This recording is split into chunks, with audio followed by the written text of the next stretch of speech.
Avez-vous déjà regardé un événement historique majeur en pensant simplement « Waouh, c'était d'une stupidité impressionnante ?» Eh bien, l'ère de la prohibition en Amérique n'était pas seulement une petite erreur de jugement, c'était un véritable festival de bêtises. Nous avons déniché 33 moments de pure folie législative et de facepalms sociétaux, datant de l'époque où la nation a tenté d'interdire l'alcool. Préparez-vous à une leçon d'histoire sur la manière de tout gâcher de façon spectaculaire. 1. On commence en beauté, mes amis. L'initiative de santé publique du gouvernement américain, qui était en fait une véritable série d'empoisonnements au ralenti, pour empêcher les gens de siroter de l'alcool industriel, qui, soyons honnêtes, n'était pas exactement du champagne. L'oncle Sam a eu une illumination. Ordonné aux fabricants de le dénaturer. Leur recette 5 étoiles? Il suffisait d'ajouter une touche de choses comme du kérosène, une pincée de pesticides de type strychnine, peut-être un peu d'essence, une pointe de chloroforme. Vous savez, les ingrédients habituels d'un cocktail du mardi soir, si vous essayez activement de tuer quelqu'un. Ils ont même publié ces recettes de poison. Le plan génial était que, si ça a le goût de l'aisselle de Satan et que ça peut vous tuer, les gens ne le boiront pas. Coup de théâtre. Des personnes désespérées, avides d'un petit coup, l'ont bu quand même, entraînant environ 10 000 décès, plus un délicieux bonus de cécité et de paralysie pour beaucoup d'autres. Alors, objectif atteint? Pas à moins que l'objectif n'ait été de rendre la boisson beaucoup plus hardcore et mortelle. 2. Ensuite, faisons une ovation debout aux vrais héros de l'ère de la prohibition. Les médecins qui ont soudainement découvert que le whisky était la cure pour, eh bien, tout. Un petit rhume, du whisky. Un petit coup de blues, du whisky. Votre poisson rouge a l'air triste. Il a probablement besoin d'un peu de whisky aussi. Les carnets d'ordonnances sont devenus des baguettes magiques, transformant les pharmacies en magasins d'alcool à peine déguisés, alors que le whisky médicinal s'arrachait des étagères. Certains médecins délivraient tellement d'ordonnances pour le tonique restaurateur du vieux grand-père qu'ils avaient pratiquement besoin de leurs propres assistants personnels pour suivre le rythme. Et voici le clou du spectacle. Ce n'était pas seulement pour les humains. Il y a eu des rapports réels de vétérinaires prescrivant de l'alcool pour les animaux de compagnie. Oui, Madame McGillicuddy, Buster le Beagle a clairement besoin de cette pinte de rail pour son, angoisse existentielle. Bien sûr, docteur. Tout ce qui peut vous aider à traverser la période de disette. 3. Avez-vous déjà vu un produit qui crie pratiquement « S'il vous plaît, je vous en supplie, enfreignez la loi avec moi » Découvrez les briques de raisin et le sirop de malt. Attention, ne faites absolument pas de vin. L'alcool étant officiellement sur la liste noire, des légendes absolues de l'industrie alimentaire ont commencé à vendre ces briques d'apparence innocente de jus de raisin concentré et ces boîtes de sirop de malt. Le vrai coup de génie comique était l'emballage. Recouverts d'étiquettes géantes, ces produits venaient avec des instructions super détaillées, étape par étape, sur ce que vous ne deviez absolument, positivement pas faire. Par exemple, attention, en aucun cas, vous ne devez dissoudre ceci dans l'eau, ajouter une pincée de levure, et ensuite, Dieu nous en garde, le laisser reposer dans un endroit chaud pendant 3 semaines, car cela le transformerait terriblement en vin. Ou pour le sirop de malt, ne pensez même pas à la façon dont cela pourrait devenir de la bière. C'était moins un avertissement légal qu'une recette effrontée, sanctionnée par l'État, pour se saouler. L'audace stupide est tout simplement un régal. 4. Attachez bien vos chapeaux, car celle-ci n'est pas seulement stupide, c'est comme un incendie à 5 alarmes dans une usine, à mauvaise idée. Nous parlons des berceuses au chocolat, bonbons alcoolisés pour le bon sommeil des enfants. Non, je n'invente rien. À une époque où l'on essayait d'assécher la nation, certains confiseurs ont apparemment regardé les enfants d'Amérique et ont pensé « Vous savez ce dont ils ont besoin? Des chocolats fourrés au rhum pour les aider à s'endormir ?» Il ne s'agissait pas seulement de friandises sournoises pour adultes, certaines étaient activement commercialisées avec la suggestion incroyablement irresponsable qu'elles étaient un bon moyen d'aider les enfants, vous l'avez deviné, à dormir. Pouvez-vous seulement imaginer? La petite Suzy est un peu hyperactive? Oublie l'histoire du soir, chérie, donne-lui quelques-uns de ces bonbons au cognac. C'est le genre de conseil parental qui vous fait vous demander si le pays entier ne souffrait pas d'un coup de chaleur collectif. Vraiment, une décision stupide pour l'éternité. 5. Maintenant, allons faire un tour dans le monde de l'espionnage de haute couture, ou plutôt, des tentatives de camouflage hilarantes et terribles. Voici la chaussure vache couture, l'accessoire indispensable pour le trafiquant d'alcool de l'ère de la prohibition. Le défi: comment se faufiler autour de votre alambic illégal dans les bois sans que ces agents fédéraux embêtants, les revenués, ne suivent vos empreintes humaines? La solution géniale: attacher des blocs de bois faits maison, sculptés pour ressembler à des sabots de vache. L'idée était de faire croire aux flics qu'un groupe de vaches innocentes se promenait simplement en fin de soirée, et non que Booba transportait des cruches d'alcool fort. Vous savez très bien qu'un agent fédéral, probablement nommé agent Johnson, s'est retrouvé là, se grattant la tête, absolument perplexe devant une vache qui montait apparemment aux arbres et savait ouvrir les portes des hangars. C'est un niveau de créativité stupide qui est presque impressionnant. Presque. 6. Préparez-vous à un réveil spirituel d'ampleur épique et de manière suspecte, très assoiffée. C'est le grand tsunami du vin de messe. Avant la prohibition, la quantité de vin utilisée pour les services religieux était, disons, assez modérée. Une petite gorgée par-ci, une petite cérémonie par-là. Mais dès que l'alcool est devenu illégal pour les masses, bam! L'Amérique a trouvé Dieu. Et Dieu, apparemment, aimait vraiment le vin. Soudainement, la demande de vin de messe a explosé. Les rabbins et les prêtres étaient comme des rockstars, assaillis par des congrégations qui avaient apparemment quadruplé en une nuit, toutes désespérées d'obtenir leur alcool d'exemption religieuse. Ce n'était pas juste une échappatoire. C'était une échappatoire à travers laquelle on aurait pu faire passer un camion Mack rempli de merlot.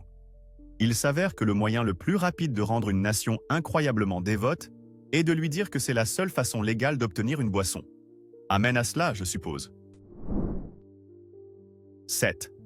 Maintenant, parlons d'amélioration de l'habitat. Version prohibition, avec le jean de baignoire. Là où la mauvaise hygiène rencontrait une chimie encore pire. Avec l'alcool décent soudainement plus rare qu'une promesse de politicien, les gens sont devenus ingénieux. Ou peut-être désespérément fous. Ils ont commencé à brasser leur propre gin dans, vous l'avez deviné, leur baignoire. La recette impliquait généralement de mélanger de l'alcool industriel souvent dangereux, la substance non destinée à la consommation humaine, avec de l'huile de genièvre et peut-être un peu de glycérine pour la douceur. Les résultats? Eh bien, ils variaient. Parfois, on obtenait quelque chose qui avait un vague goût d'aiguilles de pain mélangées à du regret.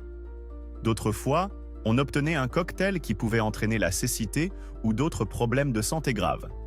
C'était le projet de bricolage ultime, si votre résultat souhaité était de vous empoisonner potentiellement, vous et vos amis. Vraiment un point bas dans l'histoire du brassage maison. 8. Avez-vous déjà vu une stratégie policière qui ressemblait plus à un sketch comique? Découvrez les facéties de Keystone Cop Dizzy Einstein et Moe Smith, les agents les plus étrangement efficaces de la prohibition. Ces deux-là ne s'appuyaient pas exactement sur la criminalistique de pointe. Au lieu de cela, ils sont devenus des légendes pour leurs milliers d'arrestations, souvent réalisées en utilisant des déguisements ridiculement théâtraux. On parle de fausses barbes qui semblaient perdre leurs poils, de perruques de travers, de déguisements en fossoyeurs, en conducteurs de tramway, en pêcheurs, et même en élégantes dames de la haute société. Le côté vraiment stupide de tout cela, leur déguisement souvent comique, digne du vaudeville, fonctionnait réellement, à plusieurs reprises. Les propriétaires de speakeasy et les bootleggers, apparemment facilement dupés par un homme portant une perruque affreuse, ne cessèrent de se faire prendre. Cela vous fait vous interroger sur les capacités d'observation de la pègre des années 1920. 9. Imaginez ceci. Une grande démonstration publique de loi et d'ordre qui se retourne de manière spectaculaire. Bienvenue à la grande fête de l'alcool des égouts, où la destruction de la contrebande s'est transformée en une fête de rue impromptue et plutôt dégoûtante. Pour montrer leur sérieux en matière d'application de la loi, les agents organisèrent souvent des raids spectaculaires, brisant des fûts d'alcool confisqués et le déversant directement dans les caniveaux et les égouts de la ville. Le message voulu était « Le crime ne paie pas ». Le résultat réel? des citoyens ingénieux et incroyablement courageux affluaient souvent en aval avec des seaux, des tasses ou tout ce qui pouvait contenir du liquide, tentant de récupérer l'alcool gratuit, bien qu'il soit contaminé par les égouts. C'était la destruction publique rencontrant l'ivresse publique, avec une pincée de typhoïde potentielle. Un cycle vraiment stupide de gaspillage et, de plus de gaspillage. 10. Ensuite, faisons un voyage dans la capitale incontestée de la défiance de la prohibition, Détroit, la ville entonnoir de l'alcool transfrontalier. Grâce à son emplacement privilégié, à un jet de pierre de Windsor, au Canada, où l'alcool était merveilleusement légal, Détroit est devenu le pivot de la contrebande. Sérieusement, on estime que 75% de tout l'alcool illégal affluent aux États-Unis passait par l'entonnoir Détroit-Windsor. Les contrebandiers utilisaient tout. Ils avèrent des voitures survitaminées qui traversèrent la rivière gelée en hiver. Ils ont construit des pipelines sous-marins. Ils avaient de petits bateaux, de grands bateaux, probablement même quelques nageurs audacieux avec des paquets imperméabilisés. C'était une merveille logistique de l'illégalité, faisant passer une loi nationale pour une simple suggestion polie dans une ville très déterminée et très assoiffée. L'ampleur de la défiance de cette seule ville est hilaramment stupide. 11. Pleurer un être cher disparu? Ou simplement déplacer beaucoup de whisky? Explorons les funérailles pour fantômes, remplis de véritables spiritueux. Les contrebandiers, bénis soient leurs petits cœurs inventifs, ont vite réalisé que les forces de l'ordre avaient tendance à être un peu respectueuses, ou du moins hésitantes, autour des cortèges funéraires. Alors, qu'ont-ils fait? Ils ont commencé à organiser de fausses funérailles. Des corbillards élaborés, des porteurs solennels et des cercueils très lourds se frayaient un chemin avec gravité à travers la ville. Seulement, au lieu de l'oncle Earl, cher disparu, ces cercueils étaient souvent remplis à ras-bord de bouteilles de whisky, de gin et de rhum. Cela donnait un tout nouveau sens à l'expression « lever les esprits ». On ne peut qu'imaginer la surprise si un porteur maladroit laissait tomber l'un de ces précieux cercueils qui tintait. Une tromperie vraiment grave et gravement stupide. 12. Jamais rêvé d'un centre commercial qui vendrait exclusivement de l'alcool et qui flotterait?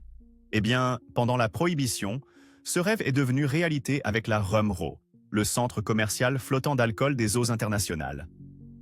Imaginez un peu, une immense armada de navires entièrement chargés d'alcool du Canada, de Grande-Bretagne et des Caraïbes ensoleillés, tous ancrés juste assez près pour être tentants, mais en dehors des eaux territoriales américaines, généralement à environ 3 à 12 miles du rivage. Ce n'étaient pas des bateaux de pirates, c'étaient des supermarchés flottants de liqueurs. Des capitaines de vedettes rapides audacieux, les contrebandiers d'alcool, rum runners, effectuaient alors des courses à grande vitesse sous le couvert de l'obscurité vers ces navires, chargèrent la contrebande et retournaient à toute vitesse pour approvisionner les speakeasy cachés d'Amérique. C'était tout un écosystème illégal prospérant juste au large des côtes, se moquant des lois terrestres. Totalement audacieux et totalement absurde que cela ait si bien fonctionné. 13. Bien, accrochez-vous pour le suivant, car c'est une prouesse mémorable en matière de gaffe législative.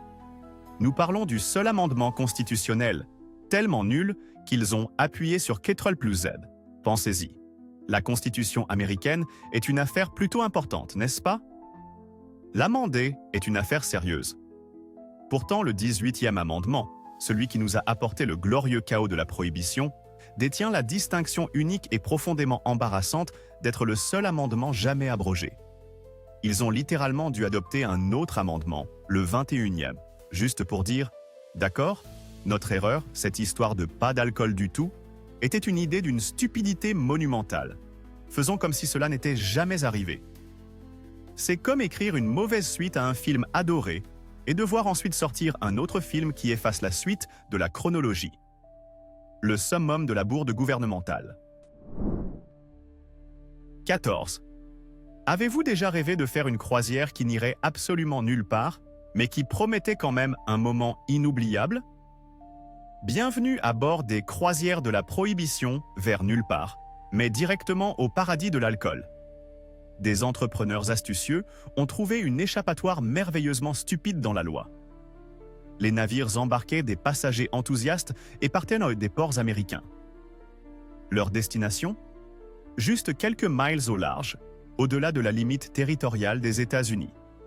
Une fois qu'ils franchissaient cette ligne invisible dans les eaux internationales, boum! Les bars s'ouvraient en grand, les orchestres commençaient à jouer, et les passagers pouvaient légalement boire jusqu'à l'oubli bienheureux. Ensuite, après quelques heures de réjouissance en haute mer, le navire rentrait simplement en Amérique sèche. Tout à fait légal, tout à fait absurde, et un moyen fantastique de narguer une interdiction nationale sans même avoir besoin d'un passeport. 15. Vient ensuite une leçon magistrale de tromperie ou peut-être de la simple théâtralité inutile. Le piano-bar fantôme, tout pour le spectacle, pas d'alcool, mais beaucoup de pots de vin. Imaginez ceci. Vous entrez dans ce qui ressemble à un speakeasy animé. Il y a un type qui taquine les touches, un long bar poli, peut-être même quelques personnages louches dans le coin. La seule chose manquante? L'alcool, le vrai. Des hommes d'affaires, entreprenants et plutôt cyniques, ont mis en place ces speakeasy entièrement factices. Toute la mascarade, la musique, le décor n'étaient que du pur spectacle. Leur véritable modèle commercial était de ressembler à un bar illégal, afin de pouvoir collecter de l'argent de protection ou des pots de vin auprès de la police locale, ou peut-être juste pour impressionner leurs amis moins perspicaces. C'est un niveau d'engagement envers une façade inutile qui est, franchement, inspirant par sa stupidité. Tout le bruit, pas de substance et définitivement pas de gin. 16. Rendons un grand salut, bien arrosé, à nos aimables voisins du Nord, le Canada. Notre amical géant de l'alcool du Nord. Alors que l'Amérique était censée être plus sèche qu'un cracker oublié, les provinces canadiennes, en particulier celles qui bordent les États-Unis, faisaient la fête. Elles ont joyeusement autorisé les distilleries et les brasseries à fonctionner à plein régime, produisant des océans de whisky, de bière et d'autres spiritueux. Et où est allé tout ce délicieux alcool canadien légal? Eh bien, il a mystérieusement trouvé son chemin vers le sud en vaste quantité, passé en contrebande à travers la frontière par avion, train, automobile et probablement même par pigeons voyageurs. C'était un programme de relance économique non officiel pour le Canada, gracieuseté de la tentative spectaculairement stupide de l'Amérique de légiférer la soif hors de l'existence. Merci pour le coup de main, hein? 17. Aventurons-nous maintenant dans le royaume du folklore, avec une histoire si merveilleusement absurde qu'elle doit forcément contenir un grain de vérité. Le lac de Moonshine du Kentucky, où même les poissons se sont enivrés. Du moins, c'est ce que racontent les légendes.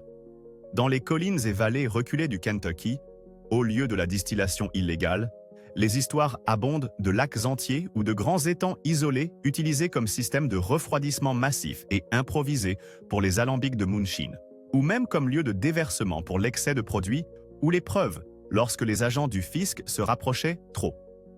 Et, naturellement, des histoires circulaient selon lesquelles la population locale de poissons, exposée à tous ces ruissellements à forte teneur en alcool, avait développé un certain goût pour cette substance. Imaginez des achigans faisant des saltos arrière et des silures chantant des chants de marins. Bien que probablement exagérée, l'image d'un écosystème aquatique entier en beuverie permanente est tout simplement trop glorieusement stupide pour être ignorée. 18. Vous êtes-vous déjà demandé comment vivait l'autre moitié de la population pendant la Prohibition? Eh bien, si vous étiez un diplomate étranger à Washington, D.C., vous viviez très arrosé. Bienvenue à la valise diplomatique, ou comme on l'appelait plus précisément, la tournée des pubs diplomatiques. Les ambassades étrangères, voyez-vous, sont techniquement le territoire souverain de leur pays respectif. Cela signifiait que les lois américaines, y compris le 18e amendement, ne s'appliquaient pas à l'intérieur de leurs murs. En conséquence, ces ambassades sont devenues de légendaires oasis d'alcool. Leurs caves étaient souvent mieux achalandées que la réserve privée d'Al Capone. Et elles servirent de club exclusif et très arrosé pour les personnes bien introduites, les puissants et quiconque avait la chance d'obtenir une invitation. C'était un exemple flagrant et doré de la façon dont la prohibition était souvent une règle pour les autres, mais pas pour moi. surtout si moi avait un passeport diplomatique. Totalement injuste et totalement stupide dans son hypocrisie. 19. Préparez-vous à un mystère médical qui est moins Dr House et plus Maison des horreurs. C'est le jive de la jambe de Jake, une danse de l'agonie engendrée par la cupidité des entreprises et l'alcool frelaté empoisonné. Désespérés par l'envie d'un effet légal, des milliers de personnes se sont tournées vers l'extrait de gingembre de la Jamaïque, affectueusement connu sous le nom de Jake. C'était un médicament breveté avec une teneur en alcool très élevée. Cela semble être une bonne astuce, n'est-ce pas? Faux. Un fabricant particulièrement ignoble, dans une démarche de réduction des coûts monumentalement stupide et maléfique, a décidé d'adultérer son Jake avec un plastifiant industriel toxique. Ils connaissèrent les risques. Le résultat? Des milliers de buveurs ont souffert de lésions nerveuses irréversibles, entraînant une claudication ou une démarche traînante distinctive, douloureuse et permanente, connue sous le nom de « jambe de Jake ». Ce fut une catastrophe de santé publique née d'une stupidité corporative pure et non adultérée, et un témoignage des extrêmes dangereux auxquels la prohibition a poussé les gens. 20. Parlons maintenant des responsables de cette noble expérience, et plus précisément de ce qu'ils faisaient après les heures de travail. Présentation de flics contre alcool, fêtes officielles de la police. On y servait plus fort que dans les speakeasies. L'hypocrisie ici est si épaisse qu'on pourrait l'étaler sur une tartine. Alors que les services de police de tout le pays étaient chargés de réprimer l'alcool illégal, de perquisitionner les speakeasies et d'arrêter les trafiquants d'alcool, une mélodie légèrement différente était souvent jouée lors de leurs propres soirées privées. Des histoires, et même des preuves assez solides, ont émergé de fonctions et de fêtes officielles de la police où l'alcool confisqué coulait à flot. Et nous ne parlons pas de la variété bon marché, du gin de contrebande. Oh non, ils avaient souvent accès aux bonnes choses, parfois de meilleure qualité et à plus fort degré que ce que l'on pouvait trouver dans un speakeasy moyen, faiblement éclairé. Parler d'un avantage du poste, stupide et profondément ironique. 21. La justice est aveugle, dit-on. Mais pendant la prohibition, était-elle aussi un peu éméchée? Considérons les jurés enivrés. Justice servie avec une rasade de moonshine sous la table. Dans certaines parties du pays, en particulier les zones rurales, avec une forte tradition de distillation artisanale, les procédures judiciaires prenaient une atmosphère plutôt, disons, informelle. Il n'était pas entièrement rare que des jurés lors de procès de la prohibition, les personnes même qui décidèrent du sort des contrebandiers d'alcool accusés, soient influencées par un peu d'hospitalité locale. Nous parlons d'accusés ou de leurs voisins amicaux glissant discrètement aux jurés des échantillons de leur meilleur moonshine, parfois même pendant le procès lui-même, peut-être passé sous la table ou pendant une pause. Cela donne certainement un nouveau sens aux délibérations, n'est-ce pas? Une façon stupide de gérer un système juridique, mais probablement un excellent moyen d'obtenir un acquittement. 22. Dans un monde d'alcool de contrebande dilué, dangereux et carrément dégoûtant, un nom se distinguait pour réellement tenir ses promesses.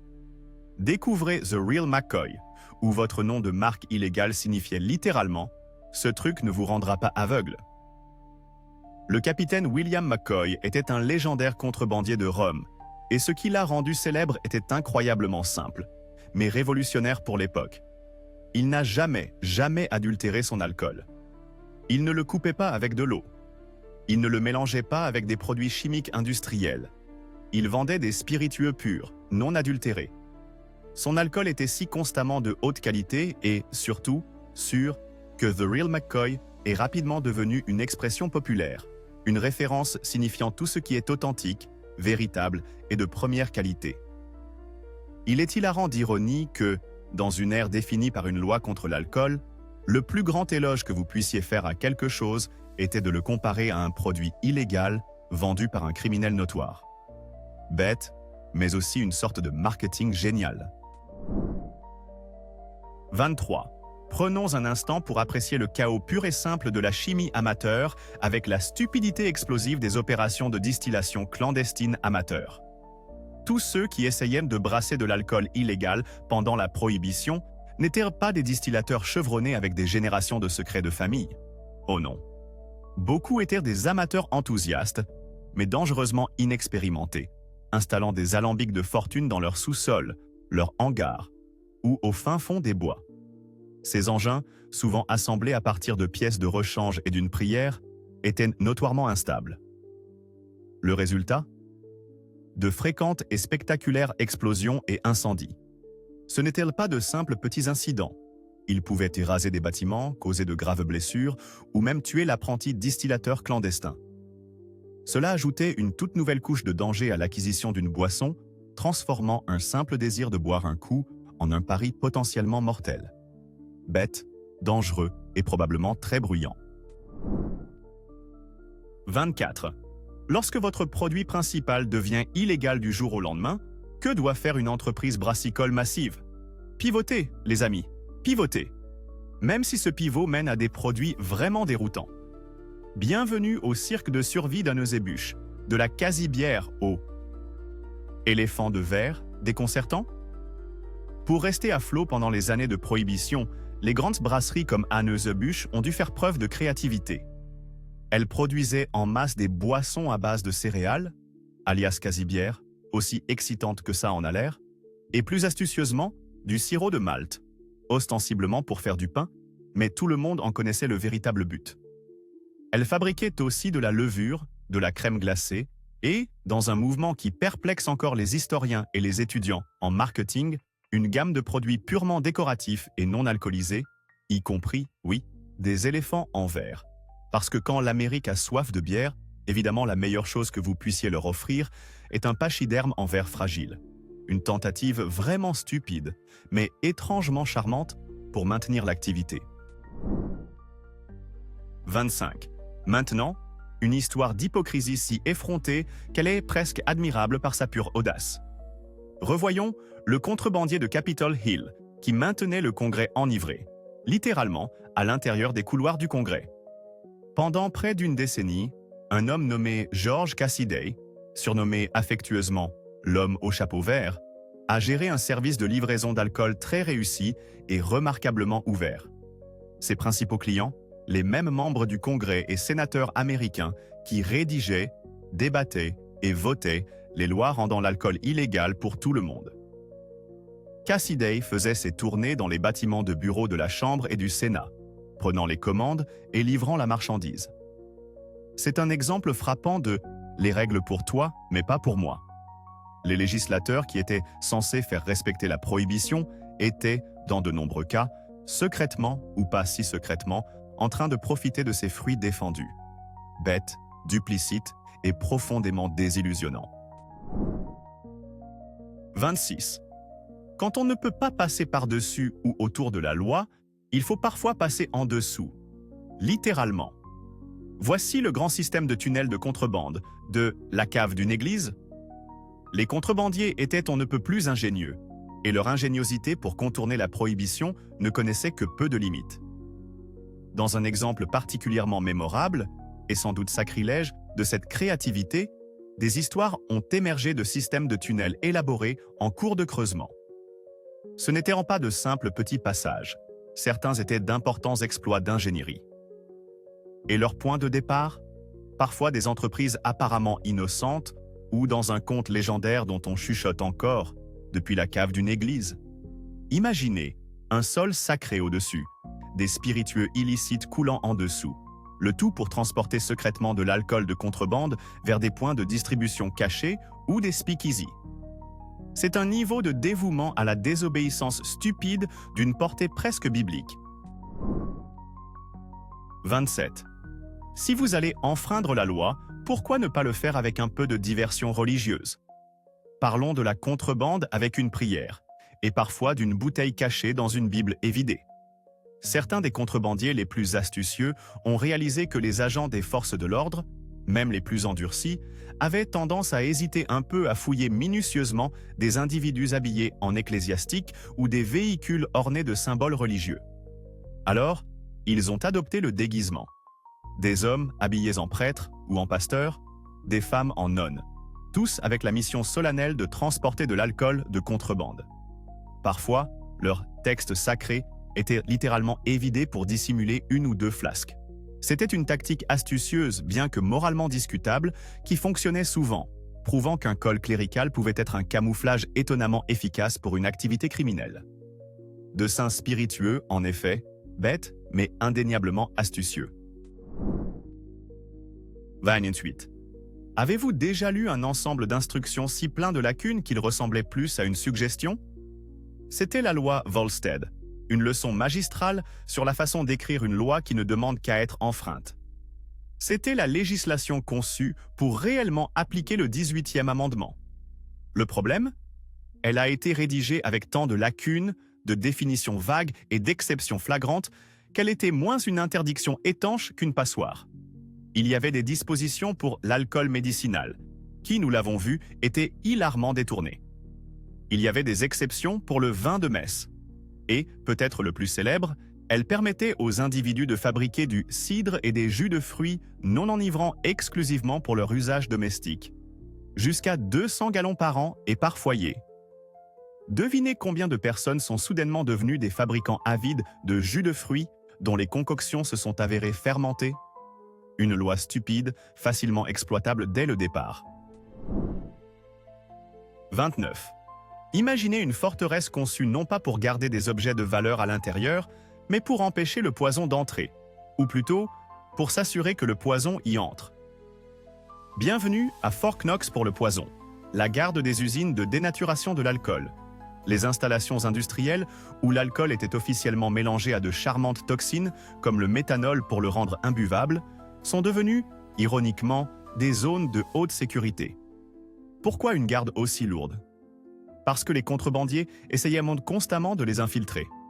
Leur but n'était pas de voler l'alcool déjà empoisonné. Oh non. Ils voulaient soudoyer des ouvriers ou organiser des braquages audacieux pour mettre la main sur l'alcool industriel non altéré avant que le gouvernement ne puisse y ajouter son délicieux cocktail de poison. C'était un étrange jeu du chat et de la souris, centré sur la garantie qu'un produit censé être imbuvable le restait, ou non, totalement alambiqué et totalement stupide. 30. Lorsque les robinets sont à sec et les speakeasy perquisitionnés, vers quoi une âme désespérée se tourne-t-elle pour un peu d'ivresse? Parfois, vers leur armoire de salle de bain. Parlons de boire son parfum et son tonique capillaire. L'odeur du désespoir absolu et de la stupidité profonde. Les extrêmes auxquels certains individus sont allés pour trouver n'importe quelle forme d'alcool pendant la prohibition étaient vraiment ahurissants et tragiques. Poussés par la dépendance, le désespoir ou simplement de très mauvaises décisions, les gens en sont venus à boire des choses qu'aucune personne saine d'esprit n'aurait jamais envisagé d'ingérer. Nous parlons de vrais parfums, d'eau de Cologne, de toniques capillaires contenant souvent de l'alcool industriel, de sterno, combustible de cuisson en conserve, filtré à travers du pain, et même, horriblement, d'antigel. Les conséquences sur la santé étaient, comme vous pouvez l'imaginer, souvent catastrophiques, entraînant empoisonnement, cécité ou mort. Un sombre témoignage des extrêmes stupides et dangereux nés d'une loi mal avisée. 31. Maintenant, pour une délicieuse touche d'ironie qui prouve que même les meilleures intentions peuvent tourner spectaculairement mal, puis faire demi-tour. Parlons des dames qui ont dit « En fait, toute cette histoire de prohibition est stupide, réparons-la ». Vous voyez, les mouvements de tempérance féminin ont joué un rôle majeur dans l'adoption de la prohibition en premier lieu. Elles ont fait campagne avec acharnement, arguant que cela protégerait les familles et réduirait les maux sociaux. Avançons de quelques années dans le chaos, la criminalité et la corruption engendrées par le 18e amendement. Et une nouvelle organisation féminine puissante a émergé. The Women's Organization for National Prohibition Reform, ou la One Pair. Celles-ci n'étaient pas des croisées anti-alcool. C'étaient des femmes pragmatiques qui ont regardé le désastre que la prohibition était devenue et ont dit « Non, ce n'est pas ça ».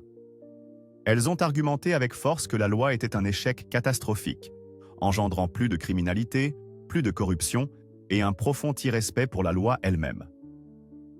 Elles sont devenues une force majeure pour l'abrogation, disant en substance « Notre erreur, Cette noble expérience s'est avérée être une idée noblement stupide. Le « je vous l'avais bien dit » ultime, orchestré par la démographie même qui a contribué à son lancement. 32. Vous êtes-vous déjà demandé comment le gouvernement avait compensé toutes ces recettes perdues dues à l'alcool? Préparez-vous à la plus stupide échappatoire fiscale de l'histoire. Adieu, les milliards de l'alcool. Bonjour, l'impôt permanent sur le revenu. Lorsque la prohibition a fermé la porte aux ventes légales d'alcool, le gouvernement fédéral s'est soudainement retrouvé avec un trou budgétaire de la taille du Grand Canyon.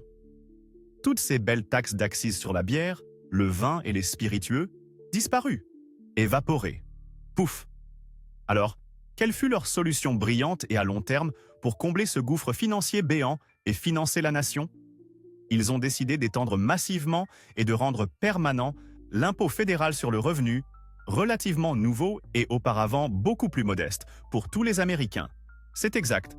Dans un échange spectaculairement stupide, l'Amérique a troqué son alcool bien-aimé et générateur de revenus contre un rendez-vous annuel avec le fisc qui se poursuit encore aujourd'hui. Bravo pour cette conséquence inattendue, je suppose. Chaque 15 avril, vous pouvez remercier la prohibition. 33. Et enfin, le grand coup de grâce ironique et désolant de toute cette triste saga. L'Amérique a fini par boire plus, et de l'alcool de contrebande plus effrayant, donc la prohibition a échoué. Plus stupidement. Après toutes les descentes, les arrestations, les empoisonnements, la corruption politique, les guerres de gangs et le bouleversement complet de la société américaine, quel fut le résultat net de la noble expérience? Eh bien, de nombreux historiens affirment que la consommation d'alcool par habitant n'a même pas diminué de manière significative. Dans certains cas, elle aurait même pu augmenter. Et ce que les gens buvaient, c'était souvent beaucoup plus fort, incroyablement dangereux, totalement non réglementé et parfois brassé dans une baignoire à côté d'un canard en caoutchouc. Ainsi, la loi conçue pour empêcher l'Amérique de boire a sans doute juste poussé les Américains à boire de l'alcool plus louche et plus mortel, tout en donnant naissance au crime organisé et en corrompant tout ce qu'elle touchait. Ce n'était pas seulement un échec, c'était un échec aux proportions si épiques et stupides qu'il mérite sa propre aile dans le musée des idées terribles. Donc, la prohibition. Une leçon magistrale nationale sur les conséquences imprévues et les véritables fiascos gouvernementaux épiques. 33 raisons pour lesquelles c'était spectaculairement stupide. Mais soyons honnêtes dans les commentaires. J'ai besoin de vos avis les plus vifs à ce sujet. La prohibition a-t-elle été la seule loi majeure? La plus stupide jamais promulguée dans l'histoire? Ou pouvez-vous nommer une législation encore plus monumentalement idiote, de n'importe où, n'importe quand, qui la surpasse pour sa pure stupidité qui a changé le monde? Apportez les preuves. Si décortiquer l'idiotie historique est votre truc, appuyez sur ce bouton. J'aime et abonnez-vous. Vous ne voulez pas manquer le prochain désastre ahurissant que nous allons découvrir. Restez curieux, restez critiques. Abonnez-vous.